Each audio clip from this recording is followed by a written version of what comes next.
Now next question देखिए। इस question को देखने से पहले एक बात मैं आपको बताना चाहता हूं, ध्यान से सुनिए। जो nth टर्म होता है ना वही लास्ट टर्म होता है। Yes sir. अगर किसी क्वेश्चन में nth टर्म आपको देके रखा हुआ है, जैसे कि इस क्वेश्चन में देखिए, कह रहा है कि the common difference of the AP is -2। ठीक है, कॉमन डिफरेंस तो -2 है। कॉमन डिफरेंस को d से दिखाते हो, d -2 है। कह रहा है कि find its sum if the first term is, सुन लो ध्यान से, find it term if the first term is 100। First term कितना आपके पास 100 है। And the last term is, सुन लो ध्यान से, कॉपी में नोट लगाओ, जो लास्ट टर्म होता है वही nth टर्म होता है। भाई आप खुद समझो ना, जैसे मैंने बोला क्या कि इस एपी में टोटल n टर्म्स हैं, तो nth पोजीशन पे जो बैठा होगा वही तो लास्ट टर्म होगा। ठीक है, सो जो लास्ट टर्म होता है वही nth टर्म होता है ऐसे क्वेश्चंस में। ठीक, यानी कि लास्ट टर्म कौन है, तो जवाब है अच्छा, लास्ट टर्म को l से भी दिखाया जाता है, ये भी देखिएगा। ठीक है, तो अब सर ये बात क्या कह रहे हो सर आप? हाँ, ये बात मैं क्या कह रहा हूँ कि लास्ट टर्म को l से दिखाया जाता है, लास्ट टर्म -10 है। वो मैं इसलिए आपको बोल रहा हूँ क्योंकि ध्यान दो जरा कि हमने क्या पढ़ा हुआ है, हमने पढ़ा है n टर्म्स का सम का फॉर्मूला एपी का, है ना? क्या होता है n/2 in the bracket 2a plus n-1 into D. एक तो ये पढ़ा हुआ है, एक और पढ़ा हुआ है क्या, जब हमको फर्स्ट टर्म और लास्ट टर्म पता होता है तो हम क्या लगाते हैं, n/2 in the bracket a plus L. A क्या है, हाँ, ए क्या है फर्स्ट टर्म है और एल क्या है लास्ट टर्म है। चाहूँ तो मैं इससे भी कर सकता हूँ यहाँ पर, लेकिन मैं इस फॉर्मूले से करूंगा। रुक जाओ, अब इससे करने में क्या फायदा है, थोड़ी कैलकुलेशन ईजी हो जाती है। ए मुझे 100 पता है, लास्ट टर्म भी मुझे पता है, लास्ट टर्म भी मुझे पता है, लेकिन पता है क्या प्रॉब्लम, मुझे एन की वैल्यू नहीं पता। भैया चेक कर लो कि एन कितना है, यानी कि इस एपी में कितने नंबर ऑफ टर्म्स हैं ये हमें नहीं पता, तो एन की वैल्यू निकालना आपकी जिम्मेदारी है। वो हम कैसे निकालेंगे, सुनो, वो हम इस तरीके से निकालेंगे। मैंने आपको क्या बताया कि जो लास्ट टर्म होता है वही nth टर्म होता है, तो लास्ट टर्म कितना है -10 है, यानी कि यही nth टर्म है। nth टर्म को आप कैसे दिखाते हो, an से। ठीक, तो यानी कि an ही हमको कितना दिया हुआ है -10। अब an का फॉर्मूला लगा दो, nth टर्म का फॉर्मूला क्या होता है, a plus n-1 into D होता है, इज इक्वल्स टू -10। अब देखो a की वैल्यू देके रखा हुआ है, d की वैल्यू देके रखा है, n आ जाएगा आपका। a कितना है 100 है, और प्लस n-1 इंटू में d कितना है चेक कर लो, -2 है। प्लीज ध्यान देंगे, d की वैल्यू को ब्रैकेट में रखिएगा क्योंकि d कैसा है, नेगेटिव है। ठीक, इज इक्वल्स टू -10 है। अब ऐसी इक्वेशन में n की वैल्यू कैसे निकालते हैं, बहुत सारे बच्चे कंफ्यूज होते हैं। मैं आपको बताऊं, सबसे पहले क्या करना है, यहां देखिए n-1 इंटू डी से पहले जो नंबर होता है ये वाला a, इसको उधर ट्रांसपोज कर दो। ठीक, यानी कि 100 को पहले उधर ले जाओगे। समझ में आया कॉन्सेप्ट? सबसे पहले क्या करोगे, इसको ले जाके उधर सब्ट्रैक्ट करते हो। हमेशा यही पैटर्न फॉलो करिएगा, नहीं तो आप गलत कर दोगे। ठीक, तो नेक्स्ट स्टेप में क्या बचता है आपका, n-1 इंटू में d इज इक्वल्स टू, देखो ये -10 है और 100 उधर जाएगा तो 100 इधर पॉजिटिव है, उधर जाके नेगेटिव हो जाएगा।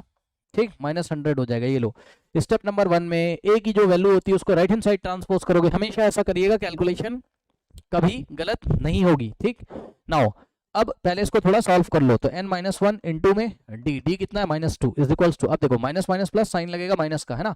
100 और 10 -110 हो गया, ये लीजिए ऐड करके माइनस लगा दो, ये आ गया, इतना आ गया। अब सुनो, अब कुछ स्टूडेंट्स क्या करते हैं, -2 को अंदर मल्टीप्लाई करते हैं। क्यों कर रहे हो भैया, आपको n की वैल्यू चाहिए, तो n-1 में -2 मल्टीप्लाई है, तो -2 को सीधे उधर भेज दो ना, जाके डिवाइड हो जाएगा। तो स्टेप नंबर 2 में क्या करते हैं, स्टेप नंबर 2 में जो d होता है, d कितना -2, d को ले जाके उधर डिवाइड कर देते हैं स्टेप नंबर 2 में। ठीक, हाँ, कभी भी आप ऐसे करोगे ना आपका गलत नहीं होगा। ठीक, सो नेक्स्ट पेज पे चलते हैं। अभी तक इक्वेशन क्या आ गई मेरे पास, अभी तक आ गई है n-1 इंटू में d कितना था -2 इज इक्वल्स टू -110 आ चुका है। ठीक, तो n-1 तो आप ऐसे ही रहने दो, हमेशा ये पैटर्न याद कर लो, इज इक्वल्स टू -110, और ये -2 आके इधर डिवाइड कर देगा नीचे, कभी क्वेश्चन गलत ही नहीं होगा आपका। ठीक, तो यहां से आ जाएगा n-1 इज इक्वल्स टू, देखो माइनस से माइनस गया, यस सर, फिर 110 डिवाइडेड बाय 2, 2 1 2 होता है, 2 5 10 होता है, 1 जाएगा, 2 5 10, 55 अपॉन 1 कितना होता है 55, n-1 इज इक्वल टू 55। इस तरीके से आपके पास यहाँ कोई नंबर मिल जाएगा। अब लास्ट स्टेप में कुछ नहीं करते हैं, n-1 का जो -1 है उसको राइट में ट्रांसपोज कर दोगे तो जाके उधर ऐड हो जाएगा, यानी कि 55 और प्लस 1। ओके, तो इस तरीके से जो n की वैल्यू है वो कितनी आ जाएगी यहाँ सर, 55 प्लस 1 कितना होता है 56 हो जाएगा। ठीक, यानी कि कहने का ये मतलब है कि इस एपी में टोटल कितने टर्म्स हैं, 56 टर्म्स है। 56 पोजीशन पे जो बैठा होगा वही लास्ट टर्म होगा, तो n की वैल्यू आपको पता चल चुकी है। ठीक, तो n की वैल्यू आपको पता है 56 टर्म्स है, a की वैल्यू आपको पता है कितनी है 100, और d की वैल्यू आपको पता है कितना है -2 है। ठीक, ओके और आपको क्या पूछा था, एन टर्म्स का सम का फॉर्मूला, मतलब एन टर्म्स का सम पूछा था। So S N is equals to N by two in the bracket A plus L. Okay और लास्ट टर्म कितना दिया था चेक कर लो, लास्ट टर्म था आपको कितना दिया, -10। ठीक, तो -10। इस क्वेश्चन का कॉन्सेप्ट ये था कि भैया लास्ट टर्म ही nth टर्म होता है, वहीं से n की वैल्यू निकालोगे।